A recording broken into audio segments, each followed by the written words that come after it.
حضرت عثمان رضی اللہ تعالیٰ عنہ کی ایک معروف دعا ہے جسے پڑھنے سے حاجات پوری ہونے کی امید کی جاتی ہے۔ یہ دعا نہ صرف حضرت عثمان غنی رضی اللہ تعالیٰ عنہ سے منقول ہے بلکہ علماء کرام بھی اس دعا کے ذریعے اللہ تعالیٰ سے حاجات مانگنے کی تلقین کرتے ہیں۔ حضرت عثمان غنی رضی اللہ تعالیٰ عنہ کی دعا اللہم انی اسألک برحمتک التی وسعت کل شیء ان تغفر لی۔ اے اللہ، میں تجھ سے تیری اس رحمت کے واسطے سے سوال کرتا ہوں جو ہر چیز پر محیط ہے کہ تو مجھے بخش دے۔ یہ دعا بہت مختصر اور بابرکت ہے۔ حضرت عثمان رضی اللہ تعالیٰ عنہ نے فرمایا کہ جو شخص یہ دعا سچے دل سے مانگے اللہ تعالیٰ اس کی دعا ضرور سنتا ہے۔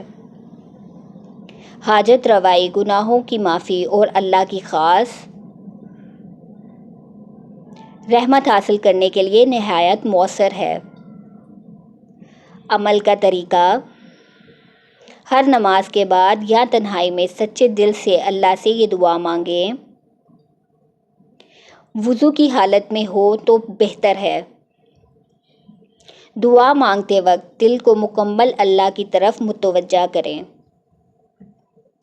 روایت کے مطابق جو شخص اس دعا کو دل سے پڑھے اللہ کی حاجات ضرور پوری فرماتا ہے۔ یہ دعا مختصر مگر نہایت مؤثر ہے، خاص طور پر جب آپ کی کوئی فوری حاجات ہو یا دل پریشان ہو۔